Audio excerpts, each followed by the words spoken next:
Steve Andreas, Six Blind Elephants, page 207. However, since we can create very different hierarchies simply by using the same criteria, or different ones, in a different sequence, it is evident that the higher levels in this kind of categorization are simply more general and less specific, not necessarily more important or controlling. The simplest way to create a category is to use the sensory-based properties of things, their color, shape, height, etc., as in the example of the painted wooden blocks. However, there are many other kinds of similarity.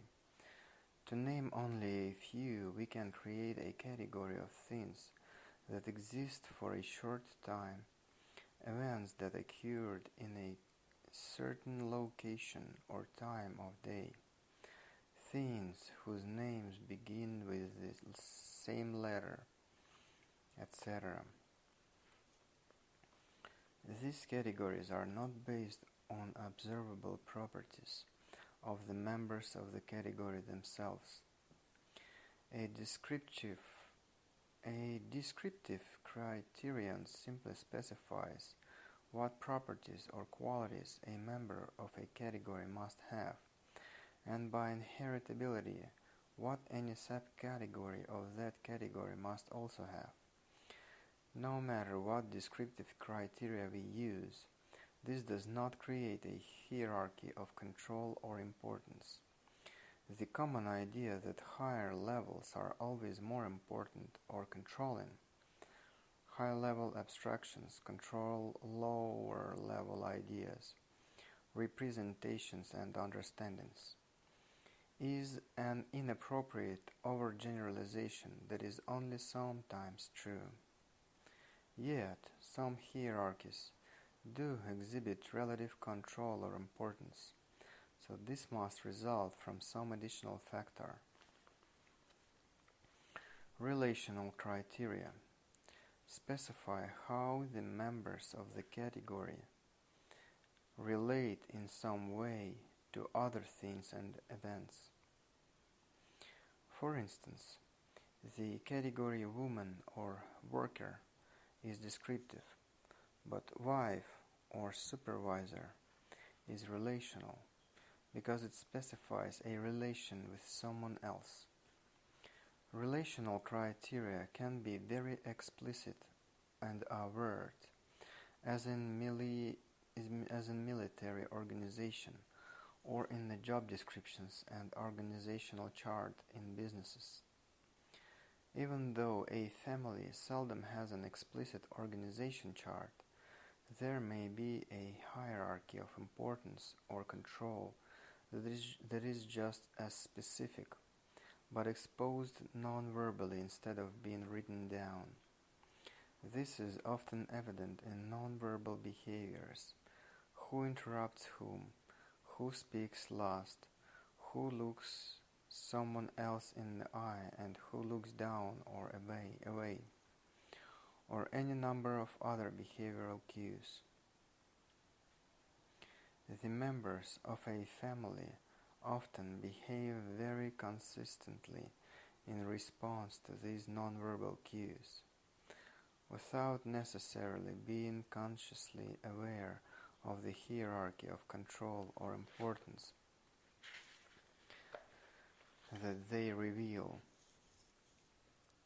Tracking this kind of hierarchy and shifts in the hierarchy over time or during a crisis has been a principal focus of the family systems or structural approaches to family therapy. A family hierarchy is often a cause of the troubles of the identified patient. So, disrupting or recognizing the family hierarchy can be useful in helping the symptomatic member of the family change. Relational criteria between members of hierarchy specify how members of one level relate to members of a different level, as in a typical military or business top-down hierarchy. There are many other possible relational criteria. For example, an object's use or history or monetary exchange value, its speed, etc., are all in relation to something else. An antique may be valued because of its age in relation to other antiques, its previous ownership, or because of its rarity, artistry, etc. Whenever a relational criterion applies within a hierarchy of categorization, it will add another aspect to the hierarchy. But if it doesn't, it is irrelevant to this hierarchy, though it might be relevant to a different hierarchy of categorization. When we discover a relational criterion, the next question is, does a relational criterion apply within a particular hierarchy of categories or not? For instance, the fact that someone in a business organization is a boss, employee, or consultant specifies relational criteria that definitely apply within the hierarchy of a business organization. Bosses give orders to employees, including hiring and firing, etc. So there is a relationship of control of one over the other. The relationship of a consultant to the business is more variable, dependent on the particular contract they agreed to. However, if we describe the same man as a husband and father, that specifies his relationship with people who are usually not part of the business organization. Those relational criteria might specify a hierarchy of control or importance in the family organization, but not in the business hierarchy, unless the man's relatives were also part of the business. Importance. In a business organization, we usually assume that the president of a business is more important than other employees, but this is not necessarily true. It would be possible for all the members of an organization to unanimously agree that the workers are most important, while the president is merely an administrator, a sort of high-level janitor, with less importance to the organization. For instance, this is often the case in a research organization. The administrators can easily be replaced, but the creative minds that are the core of the organization's success might be very difficult to replace. The members of a business organization could also conclude that each member is equally important. Each performs an indispensable role in its success. So, even though we often associate hierarchy and importance, one does not necessarily imply the other. Control. When we examine a business or military hierarchy, we find that one of the criteria for every member in the organization specifies a control relationship between members at different levels. A person at one level takes orders from those at a higher level and gives orders to those at lower levels in a chain of command. Of course, the official organization chart that specifies levels of control in a business or even in military, may not accurately specify how the system actually functions. An older employee in a subordinate role who has special knowledge about the organization may control much more of its functioning than the chart indicates, particularly in a crisis situation. It has taken a long time for businesses to realize that the informational networks of knowledge and influence in a business are often much more important than the official organization chart. It has taken a long time for businesses to realize that the informational networks of knowledge and influence in the businesses are often much more important than the official organization chart. Members of a family may all agree that the father is the head of the household, yet whenever a decision or request is made, father and other members of the family may watch mother to see if she agrees or not. Even when she only responds non-verbally, she may be the actual decision maker, even though father is the one who verbally makes the decision. In order to understand whether a hierarchy includes control or importance, we first need to discern if there are any relational criteria, either explicit or implicit. Secondly, we need to find out whether those criteria apply within a particular hierarchy or if they relate to other events not included in the hierarchy. Logical levels, relational principles. First, relational criteria within a hierarchy specify relationships between levels of a hierarchy. Relational criteria within a hierarchy specify relationships between the levels of hierarchy.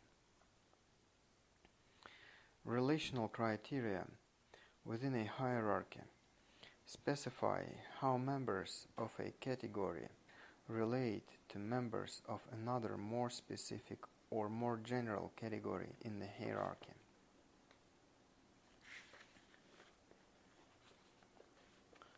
Second, influence between levels. We often think of the word hierarchy in relation to hierarchies in the military, churches, and business organizations, in which there is a clear and explicit hierarchy of control and or importance, with higher levels giving orders controlling lower levels, though some kind of authority or influence. When a hierarchy of importance or control does exist, it always derives from relational criteria. A. Control hierarchy. When membership at one level specifies control over members of the level below, and or being controlled by the level above, this may be called a control hierarchy.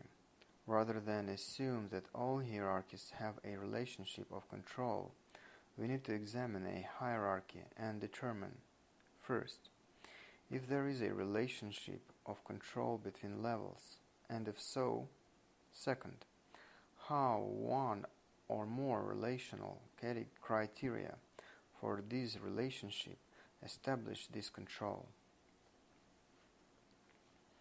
B. Value or importance hierarchy.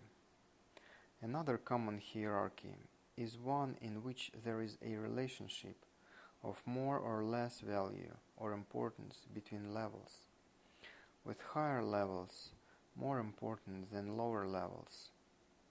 Again, rather than assume that all hierarchies have a relationship of value or importance, we need to examine a hierarchy and determine, first, if there is a relationship of value or importance between levels, and if so, second, how one or more relational criteria establish this relative value or importance. This hierarchy may be very explicit when someone is consciously considering what is most important, or may be more implicit and hidden, revealed only by their behavioral responses and choices. Often there is a considerable incongruence between what someone says is important to them and their actual behavior. An example: NLP metaprogram, content sorting. People tend to systematically attend to and categorize all their experiences using 5 different content categories: person, locations, persons. People tend to systematically attend to and categorize all their experiences using 5 different content categories: persons, locations, activities, information, and themes. The acronym PLATE, meaning to wave different stands together, is useful in recalling these 5 categories. Some people include time as an additional category of content sorting, in which case the acronym would become PLATE. Some people sort principally for persons, and then subdivide their experiences with that person using the other categories. Someone else will sort principally by location, using that as the first, most general way of categorizing. Others will sort first by activities, information, themes, or time, and secondarily to other categories. Although these categories are quite different, they are universal in that they can all be found in every event. Although these categories are quite different, they are universal in that they can all be found in every event.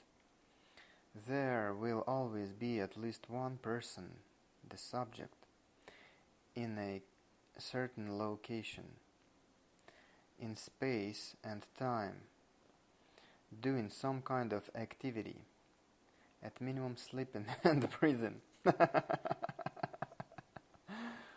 There will always be some things present, and the observer will usually have at least some information about the situation.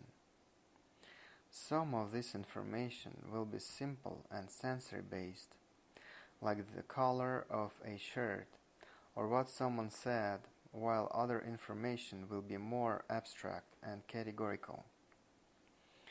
If we apply scope and category to these meta-program categories, we find that they are different, very different. If we apply scope and category to these meta-program categories, we find that they are very different.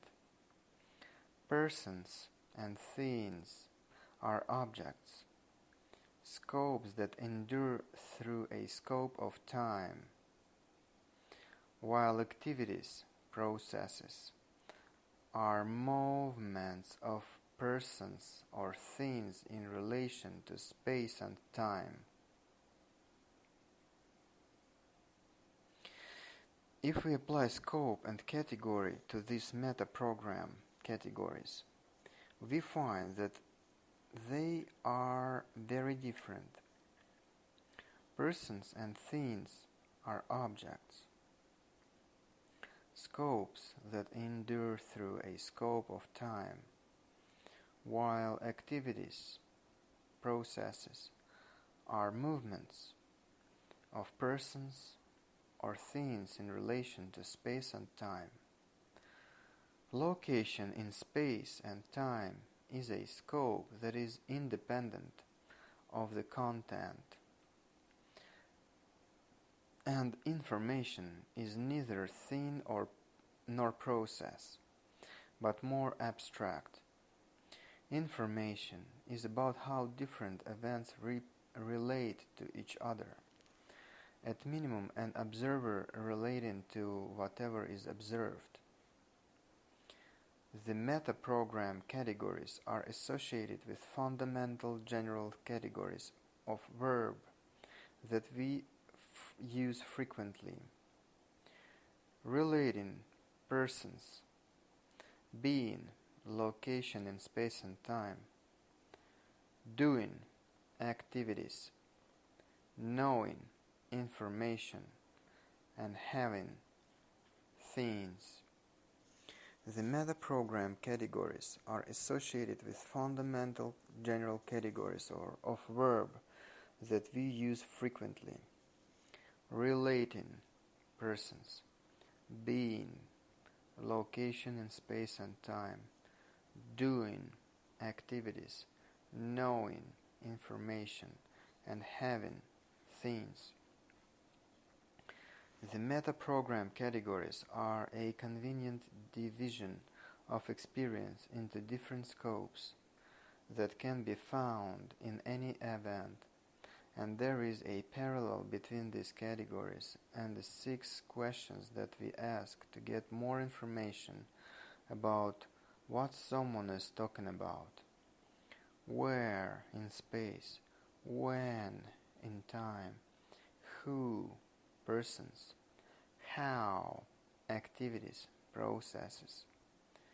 What and which are more general and can ask about things or information or any of the other different content categories. What time, which person, what information, which location. The question, why, is a different kind of question that asks about either past or future causation or ideas of the past or future. If someone asks, why did that happen, or why did you do that? The answer can be either, I did that because of how I was taught, or I did that because of goals that are important to me. Okay. Taken together, the answers to these basic questions can specifically specify an experience. So they are ways of making sure that we have attended to all the major scopes that will be present in any event.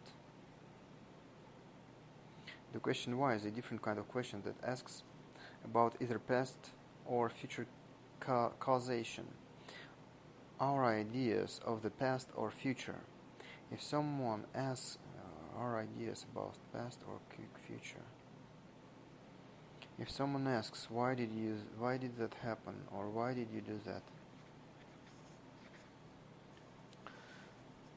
Taken together, the answers to these basic questions can specify any experience, so they are ways of making sure that we have attended to all the major scopes that will be present in any event. Two different people may have had essentially the same set of experiences while growing up, but may have learned very different ways of attending to them. One may have all events that involve a particular person grouped together in their mind, regardless of location or activity, etc., while another will have all the events that occurred in a certain location or time grouped together, regardless of the persons or things involved, etc. One might have all events that involve a particular person grouped together in their mind, regardless of location or activity, etc., while another will have all the events that occurred in a certain location or time grouped together, regardless of the persons or things involved. Each of these people would then subdivide the more general category into more specific categories, using other meta-program categories, etc. Whatever the sequence used, when arranged in a hierarchy, these categories will yield different logical levels of categorization, just as in the tree diagram of children's blocks. With 5 categories, there are 120 different possible hierarchies. If we include time, there are 720. Since metaprogram sorting is a simple categorization, there need not be any relationship between levels other than logical inclusion, inheritability, and constriction, as discussed in Chapter 2. Control. Control? Now, let's take one of these possible hierarchies. Location, information, activity, persons, things, time, and examine it to see if it exhibits any control between levels. Control is typically thought of as being from the top down. A higher level in a hierarchy controls the levels below it, though, of course, we could invert the diagram and then the control would flow upward. In this hierarchy, does location control the information or activity occurring in that location? Does information control the activities or the persons involved in them? Do the activities control the persons involved, etc.? The color or shape of a thing doesn't control its weight or what it is made of or its history.